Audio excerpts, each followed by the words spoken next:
नमस्कार मित्रांनो, पुन्हा एकदा स्वागत आहे माझ्या युट्यूब चॅनलमध्ये। माझ्या युट्यूब चॅनलचं नाव आहे @राजेश जाधव प्रेम सद्गुरू क्लासेस। असाच एक नवीन टॉपिक घेऊन आलोय तुमच्यासाठी, अलंकार। अलंकार कसा ओळखायचा?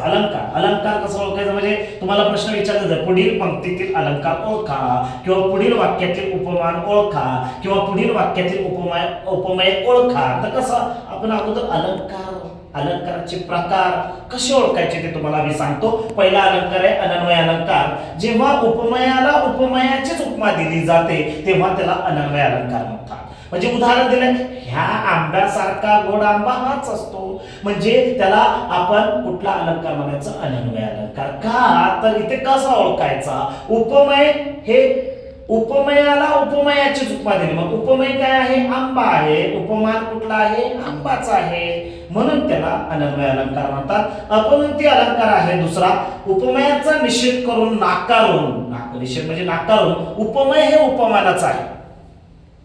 उदाहरणे, हे डोळे नाहीत कमळ पाकळ्या उमलल्या, हे डोळे नाहीत कमळ पाकळ्या उमलल्या, याला म्हणायचं अपवृत्ती अलंकार। का तर उपमेयाचा निषेध केलेला आहे। ते उपमेय कुठला आहे? डोळे, पण उपमान काय दिले? त्याला निषेध करून काय दिलं? उपमान त्याला कमळ पाकळ्या। पुढे आहे अतिशयोक्तीपणे अतिशयोक्ती अलंकार म्हणायचं। जेव्हा एखादी कल्पना अगदी फुगवून सांगितली जाते, असंभवता असते त्याच्यामध्ये, त्या वाक्यामध्ये पूर्ण वाक्य कसं असतं? अतिशयोक्तीपणे वापरलं जातं। उदाहरण आहे, आमचा टॉमी रात्री एवढ्या जोरात हुंकला की आकाश फाटले, म्हणून त्याला काय म्हणायचं? अतिशयोक्ती अलंकार म्हणायचं। मी एवढा रडलो बादली भरून गेली, अतिशयोक्तीपणे वापरलेला हा अलंकार आहे, वाक्य आहे, म्हणून त्याला अतिशयोक्ती अलंकार म्हणतात। चौथे अर्थारण्यस अलंकार आहे। अर्थांतरण्यस अलंकार एका अर्थाचा समर्पक असा दुसरा अर्थ असतो। म्हणजे दुसरा अर्थ म्हणजे केल्याने होत आहे रे, आधी केलीची पाहिजे, केल्याने होत आहे रे, हे एक अर्थाला दुसरा समर्पक त्याला काय दिला?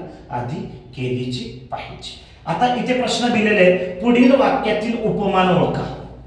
दिसतंय तर बाळांनो, व्हिडिओ थोडासा काय करू शकता तुम्ही, थांबू शकता, थांबून तुम्ही स्क्रीनशॉट मारून त्याचं काय करू शकता? वाचन करू शकता। लाईक करा, सबस्क्राईब करा, माझा चॅनल शेअर करा, मित्रांना शेअर करा, आणि बेल आयकॉनचं बटन तुम्ही दाबा।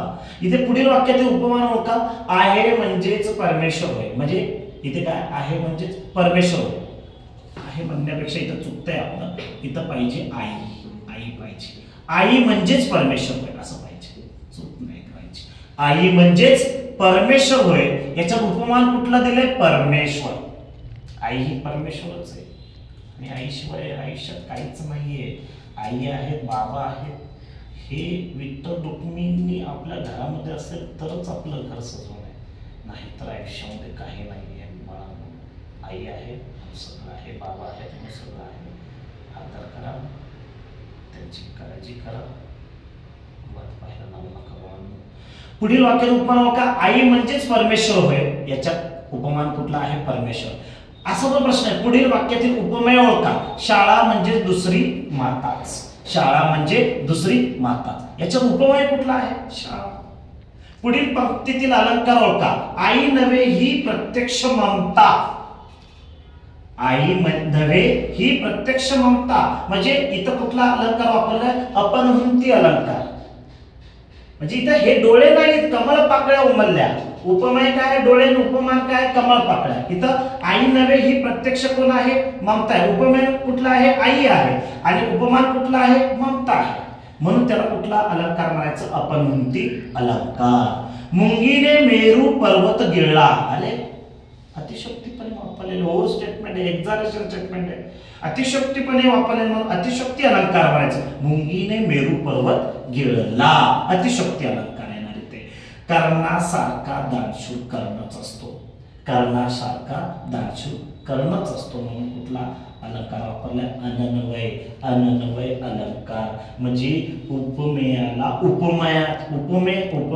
उपमेयाचीच उपमा दिली जाते, म्हणजे इथे कर्णाला उपमेय कर्ण आहे, उपमान काय आहे?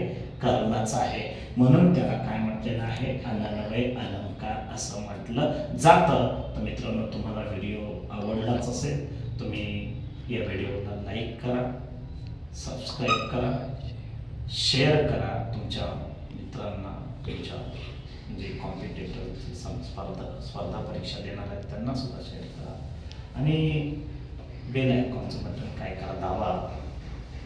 धन्यवाद. मी आभारी आहे.